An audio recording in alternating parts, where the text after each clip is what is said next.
A partir del 23 de mayo será derogado el Título 42 en la frontera sur de Estados Unidos. Vamos a seguir aplicando la ley. Y la Oficina de Aduanas y Protección Fronteriza advierte sobre posibles engaños a los que pueden estar expuestos los migrantes. Porque hay como que una expectativa de que esto quiere decir que no se están aplicando las leyes, y eso no es. Estamos aplicando las leyes y simplemente que no estamos usando la autoridad del Centro de Enfermedades bajo COVID, que era bajo el Título 42. En su lugar se regirán bajo el Título 8, explicó Luis Miranda, comisionado adjunto de CBP. Que es la autoridad de la Ley de Inmigración y Nacionalidad de los Estados Unidos, que siempre ha estado en vigencia. Es importante reconocer que bajo el Título 8, las personas son rápidamente puestas en procesos de removimiento, de deportación, cuando no pueden establecer un fundamento legal para permanecer en Estados Unidos.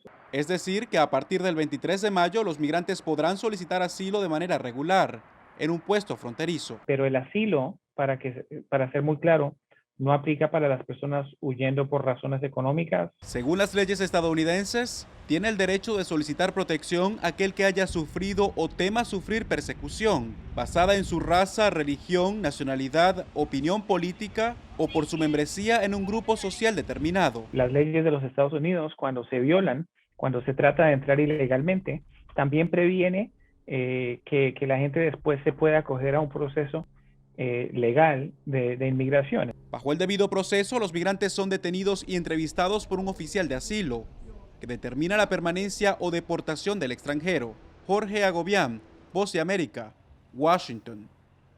Y para ampliarnos sobre el tema, damos la bienvenida a Ricardo Esquerrer, abogado de inmigración. Bienvenido, Ricardo, un placer tenerte aquí con nosotros. Muchas gracias por tenerme aquí en el estudio. Gracias, siempre estamos dispuestos a contestar las preguntas del público en cuanto a inmigración. Ricardo, a partir de mayo queda suspendido el título 42. ¿Quiénes se acogen bajo este título? ¿Quiénes serían los beneficiarios del levantamiento del título 42 impuesto por el entonces presidente Donald Trump? El título 42 pertenece al Código de Salud Pública de los Estados Unidos. Okay. Y el Código 42 lo que hace es que limita el tráfico de comercio de personas y de mercancía únicamente a material esencial debido a la pandemia. Y entonces ese título 42 se ha tratado de levantar en varias ocasiones. Este último anuncio que ahora hizo Biden de levantarlo el 23 de mayo es como el segundo o el tercer intento que han hecho por levantar el título 42 y no lo han podido hacer.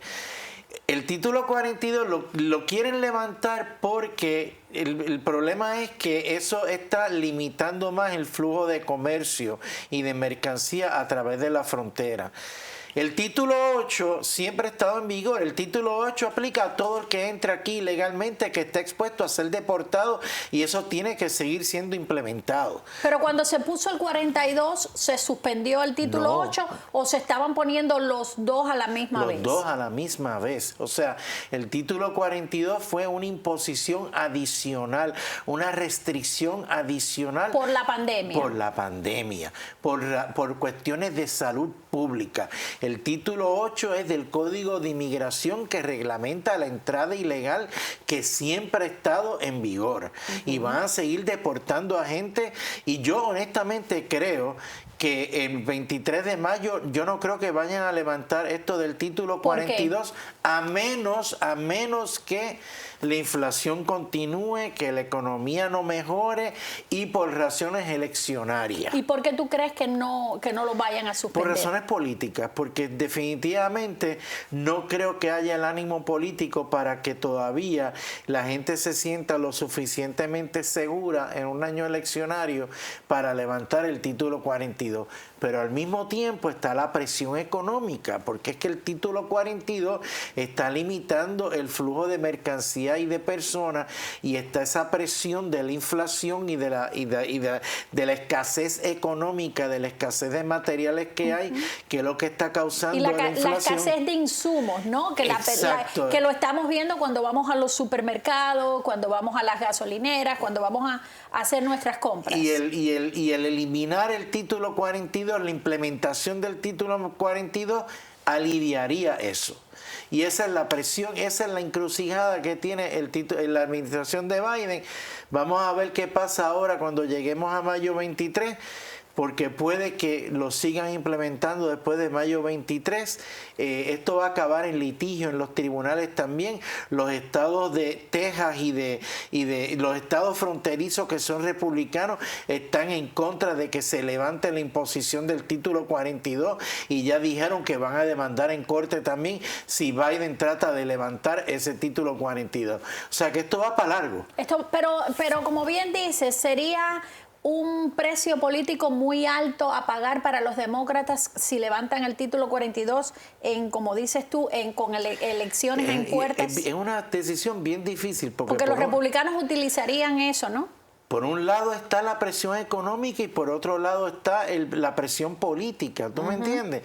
Y yo no sé qué es lo que va a suceder. Los demócratas tienen un problema bien serio aquí, porque si levantan la imposición del título 42, se levantan a cierta parte del electorado en contra.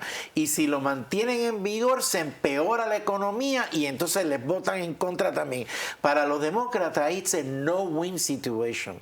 Ellos no ganan de ninguna forma. Estas próximas elecciones van a ser desastrosas para los demócratas. O sea, los republicanos probablemente ganen el Senado y la Cámara nuevamente. Van a ser mayoría nuevamente en las dos casas. Los demócratas van a sufrir unas grandes pérdidas en estas elecciones. Ahora, tengo que ir a una pausa comercial y vamos a irnos con esta pregunta. Al levantar el título 42, ¿qué quiere decir esto? Que todas estas personas que están esperando o que fueron enviadas a México, a la frontera, cubanos, venezolanos, centroamericanos, que todas esas personas van a entrar al país libremente. Vamos a una pausa y las respuestas al regreso. Ya vuelvo.